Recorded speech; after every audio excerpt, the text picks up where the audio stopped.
I've got Greg O'Gallagher here, also known as Kino Body. We have both been fans of walking at minimum 10,000 steps per day. And I wanted to kind of go back and forth and share some just different benefits from two different sort of perspectives, yours and mine, in terms of the benefits of simply walking for fat loss. So I'll kind of kick it off with you because you take a very realistic, sort of holistic approach to this, where sometimes I'm a little bit more granular and scientific and boring, whereas yours is like practical. Yep, so here's what I'll say. One, if you want to get lean, nutrition has to be dialed. You cannot out-exercise a bad diet. Now, once you have nutrition dialed, walking can literally turn you into a fat-burning machine. If you can just start walking more, you will get lean a lot faster. In fact, walking burns a moderate amount of calories. You're not going to burn as much as running, but it doesn't increase your hunger. It doesn't deplete your recovery abilities. And so if you can just train yourself and just learn to just walk daily, you know, I actually recommend 10,000 steps is a good starting point. 12,000 is really good. And 14 is, I find, when you really become that fat burning machine and just the fat melts off, as long as you have your nutrition dialed. And the cool thing with walking is people think, oh, I got to get 10,000 steps a day. It's going to take all this time, 12,000. You can make walking very, very functional. You can either walk with a friend, so get that social benefit. You can take a work call, business call on the phone. Sometimes, just to get in the winter in Canada, just to get my steps in, I'll call someone on my team or I'll call a friend and I'll just walk in circles in my kitchen just to kind of finish off my steps. So walking can be very, very beneficial. You can also walk and learn. You can listen to an audiobook. You can listen to a podcast. You'd be listening to us talking right now and walking. And so you almost want to program in. This is the most effortless way to induce fat loss. You want to program walking into your day so that you get 10 to 14,000 steps automatic, effortless. When you're traveling, it's amazing to walk and explore a new city.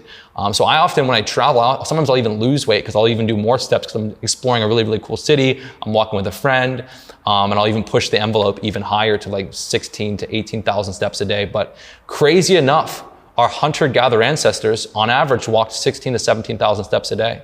They were walking machines.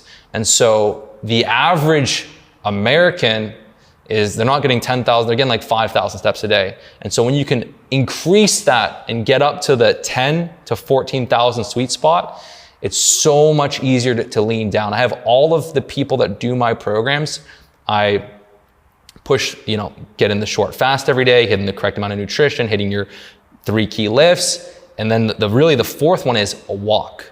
Walk. And it makes a powerful difference. And I've tested it where I've gotten lean, I've walked more, I've walked less, and it makes such a important improvement, but that's not really it. Walking, like, if you kind of track your mood, you actually feel so much better when you get outside and you get the steps in. When you get outside and you get like 12,000 steps a day and you're outside, you're walking, you get sunlight, your mood is boosted. So the big challenge today is that people simply, they wake up, they get in their car, they go to their office, they're sitting down, they get back in their car, they go home, they walk to the fridge, and then maybe they do an intense workout. But even just doing an intense workout 4 days a week is not enough to really keep your metabolism where you want it to be. You have to program in the walking. It actually burns a lot more calories than people think if you get the correct amount of steps. Oh, totally, man. And people will bag on it because they'll say it doesn't burn as many calories as running. Okay, that is absolutely true. But the percentage of fuel that you use as fat with walking is significantly more. So even though the absolute amount of calories might be less, as a percentage, you're tapping into much less muscle and you're oxidizing much more fat. So if you have the ability to go out and go for a walk and take a work phone call or something on a walk, like, it is a much better use of your time that is long-term going to be much more muscle sparing. Mm-hmm. And if you keep your muscle on you, your resting metabolic rate's going to be higher. So if you're looking at return on investment with your time, if you're after VO2 max and you're after cardiovascular, like endurance and fitness, I'm all for that. I'm a runner, like, I love it, but that's a different category. Whereas walking is like, hey, this is good for fat loss. I wanted to mention something else because you mentioned maybe something that people don't always think about.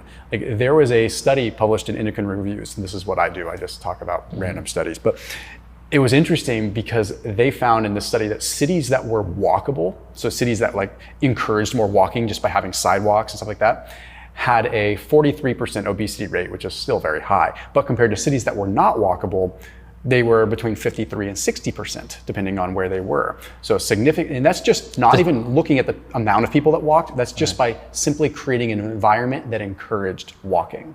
Right. Now, yeah, that's a huge difference just for that little variable. Well, if you look at like, it doesn't sound like a, but when you're looking at all people, but additionally they found there was a 30 to 50% less risk of diabetes in a walkable city. So, and that's independent of obesity. So just because people were encouraged to move more, they were sucking up blood glucose better into their cells, so their blood sugar was lower.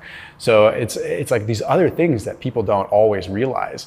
And just to have some fun with this, because I know you're big on the testosterone side, walking, I can't remember the study right offhand, but we can put it. I think I've seen this in one. Post. Yeah. It was like, if you walk more than 8,000 steps, it was like the risk of hypogonadism, like you're basically just having super low testosterone, was almost like nil compared to people that walked less than 4,000. And then you mentioned something about getting sunlight. Then you've got the whole, like Huberman talks about, the skin-brain gonadal axis. So if you're out in the sun, that's good for testosterone production. So hey, what do you know? Go out for a walk in the sun. Yeah, you know what? It is actually such an important lever for general health and for staying lean. So I actually think it's like non-negotiable. Everyone should be walking.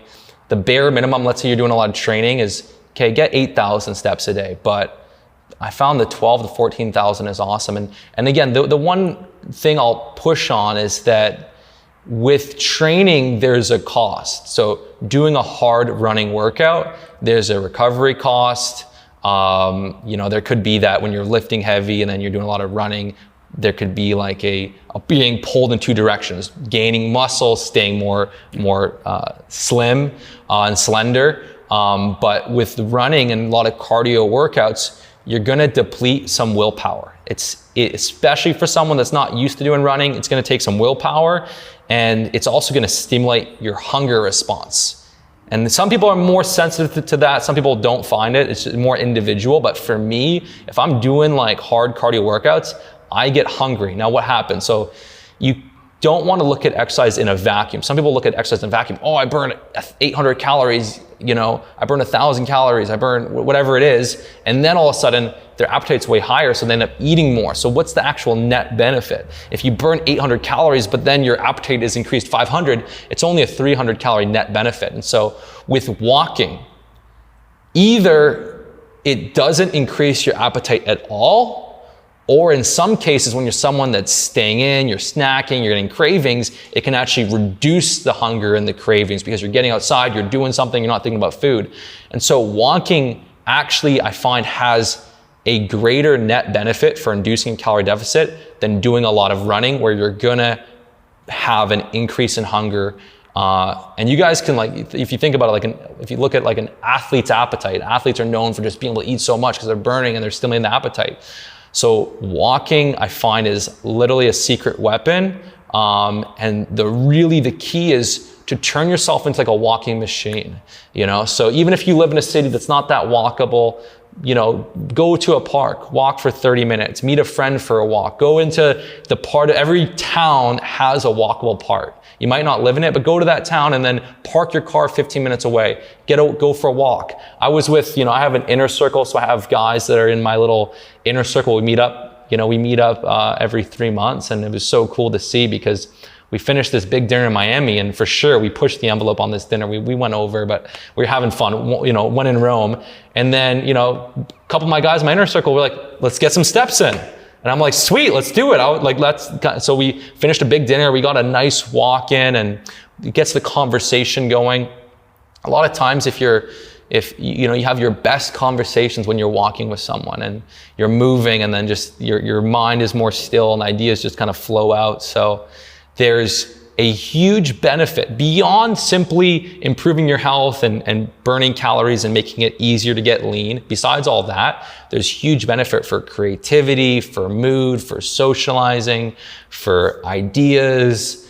So I actually have to, have to walk, I see a massive difference, you know? It's also super scalable, and like there's so many ways that you can make it harder if you do need to level it up with minimal equipment, right? Like you can say, okay. Yeah, let's. I'm very curious about. Yeah, I mean, for one, I can't remember the study, but I mean, we could pull it. But it's like simply changing the terrain you walk on changes the amount of calories quite significantly depending on what it is. So like if you were to go like walking on grass, but a perfect example is walking in sand, right? Right. So it's like everybody knows that walking in sand like torches you, like it's hard, like calves are burning and everything. So there's always ways to scale it. And that's what's really nice is like super low impact. So that never changes unless you're doing like some crazy step downs or something. But like, okay, if you start going on uneven ground, like that's a whole different ball game. And like those micro movements, those are the millimeters that matter when it comes down to stabilizer muscles, but also just, you know, that extra 0.2 calories per step or whatever, right? Like just by having to, I got to step over this rock. So little things that make it scalable. Then there's the obvious things like putting a weight vest on, right? You know, if you want to look totally like Richard Simmons and put some ankle weights on, but like these things do make a difference. So it's super scalable because people think, okay, well, walking, I've checked that box. The next logical step is for me to start jogging. That's cool. If you want to be a runner, like more power to you, that's all great, but that starts putting you into a different category. Like the thing about walking is it's passive. It is exercise, but it's also just life. And that's what I like about it. But there's ways to like elevate life, right? You know, so for me, it's like, okay, I'll take my 3-year-old daughter and we'll go for a walk, and it'll be a slow walk for the first couple miles. And then she might ask me to carry her. And I'm like, sweet, get on my shoulders. Now I just elevated my walk a little bit more, right? So it's infinitely scalable. Like you can, and then if you're like, okay, I want to turn this into an actual workout. All right, well then you got sled pulls, then you got farmer's carries. Like you could keep going, and I mean, eventually it's gonna stop. Very interesting. Yeah, one of the things I'll do is I'll walk, and then if I see a nice hill, I'll turn around and I'll walk up the hill backwards, and it's good for your knees and stuff. So I'll mix in a little bit of backwards walking here and there. I like the idea of carrying a 3-year-old. If you got a daughter, a son, that's good. And then borrow one. Yeah, borrow one. So, you know, I just think it makes such a big difference. Now, to give someone some concrete numbers, what I've seen is that and this is a different metric, right? But you burn about 10 calories per kilo. You burn about 10 calories per kilometer per kilo. So let's say you're walking 10 kilometers, about 6 miles, and you weigh 176 pounds, so 80 kilos. You burn 800 calories. And that's walking about 6 miles, 10 kilometers, and that might be more like 12,000 steps or so. But that's 800 calories. It takes about an hour and a half or so, maybe. Yeah, maybe 2 hours. Probably 90 minutes. But again, you know what? Like if you're already doing some day-to-day walking and then you add an extra walk in, it might just be like 60 to 90 minutes of a brisk walk embedded into your day, because you're already getting a certain amount of steps every day just by walking in and out. So, but so you can burn a real amount, and you can really either induce a greater calorie deficit, or you can give yourself much more wiggle room to be able to, because the last thing you want to do is have to keep your calories very low to get lean. You want to be able to get enough nutrition in while getting lean. And so the walking can help create more of that buffer. It's low oxidative stress too, right? Yeah. Like you think of like, so 800 calories, but that 800 calories is burned almost entirely from fat because it's a low intensity beta oxidation movement. So it's like, that is a no-brainer. Like, would you rather burn 800 calories from fat, or 400 calories from fat and 400 calories from carbohydrates or glycogen? I mean, they all have their benefits. Calories at the end of the day, it's gonna come down to calories in, calories out.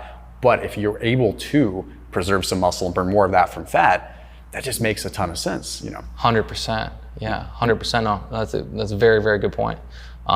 So yeah, I just tested it all. I've done more cardio workouts to get lean. I've done walking, and I was like, it's easier for me to just walk, hit the steps, hit my key lifts, keep my nutrition on point, and I'll get lean. And I find that to be, for me, more effective than trying to use, yes, I think you're absolutely correct. Like if you want to improve VO2 max, conditioning, aerobic endurance and stuff like that, then running and more of conventional cardio workouts have its place. But if the goal is simply, I want to get lean and healthy, you can just simply do a lot of steps, and that will do it. let's wrap up with ways that people can get more steps in without really realizing it. You know, like one of the quick, easy ones, park further away from the entrance of a store, right? Like people don't realize how much that adds up real quick. Like if you're going to Target and you're parking at the edge of the parking lot compared to trying to find the closest spot, like you literally might have just gotten yourself 1,000 steps round trip. That's a very, very good one. I haven't done this, but I know a lot of my clients and stuff, they'll buy a walking desk and they'll have the walking desk. I haven't done it, but like they'll crush steps super easily. The one thing I recommend doing is write down, pen to paper, or you could write it down on your phone when you're gonna get in that walk every day. Because a lot of times people don't find the time and they make excuses. So if you actually, like I schedule my workouts when I'm gonna train, but I also schedule my walks. Okay, you know what, 2 o'clock, I'm gonna go for a walk. Maybe you have a lunch break and you can, you know, every opportunity you have, go outside, get a walk. So if you're in an office and you got a lunch break or a little break, go for a 15-minute walk. Before or after dinner, you know, go for a little walk. Call, maybe it's 8 o'clock and you're calling your friends. Instead of sitting down, walk in a circle. Just, you know, walk in your backyard, or if it's snowing out, just walk in a circle. I travel and I fly a lot. So sometimes I'm in an airport, I'm checked in, I'm at my gate, we're not boarding for 45 minutes, and I'll just walk the airport. People sit down, everyone's sitting down. Yeah. I'm just walking, I'm getting my steps in. And it's really, you know, sometimes, you know, you have a flight delay. I think I've had this where, you know, your flight's delayed hours, and I'm like, okay, you know, we're getting in 15,000 steps in today. So, you know, there's so many opportunities to get in a lot of steps, and it doesn't need to feel like a chore. It doesn't feel like, you don't want your walk to feel like you're looking at the time, am I at 10,000 steps yet? You want it to go by gracefully. So you either call a friend or you put on an audiobook, you listen to this video. You know, I like to listen to Power of Now by Eckhart Tolle and A New Earth, and I'll throw that on and I'll go for an amazing walk, and the time flies by.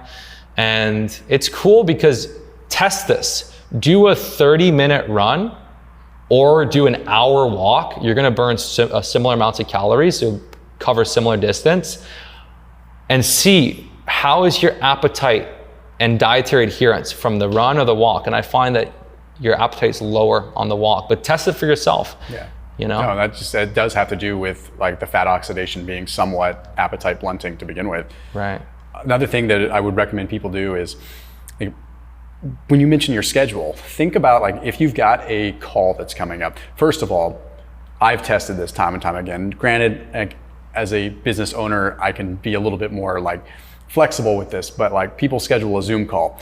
You don't need to see my face. You know what? Like, I know it's a Zoom and I know everyone wants to see everybody, but we don't need to do that. So video is off, you're on my phone and you're in my pocket, and I'm talking to you and we're doing the Zoom call while I'm walking.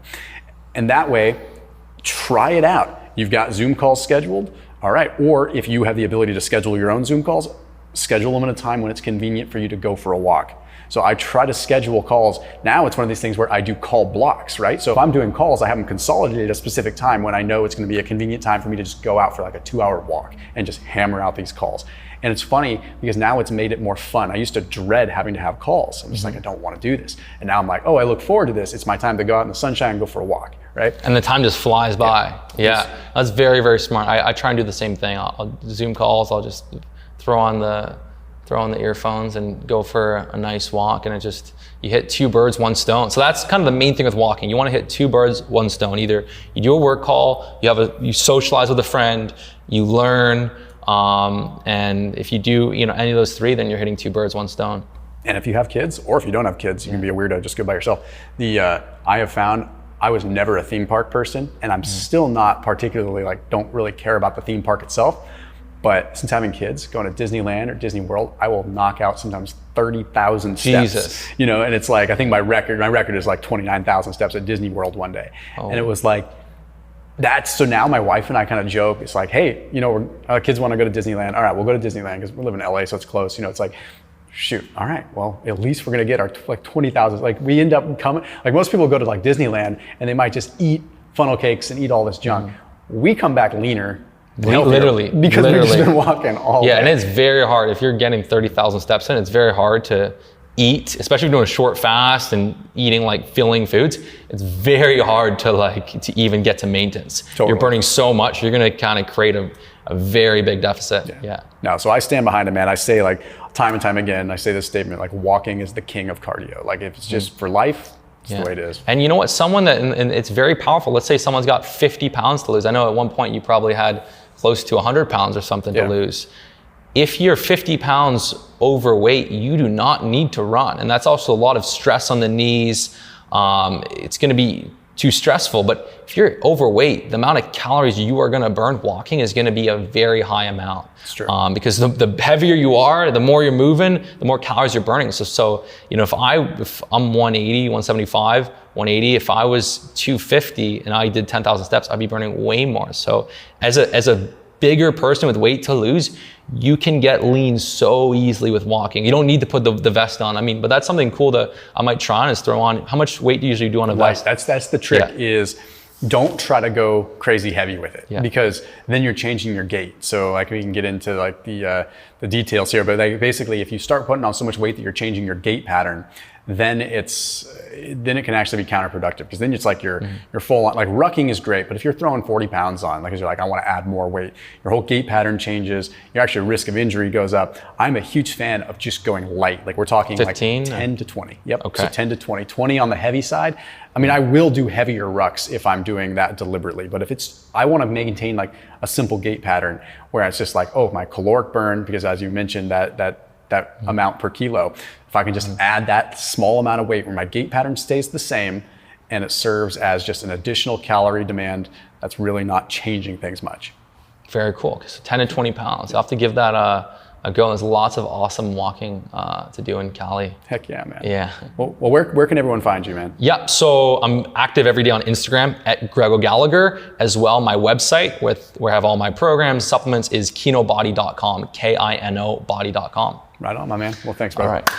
Everyone's gonna be walking right now. Exactly. Hope they're walking while they're watching this.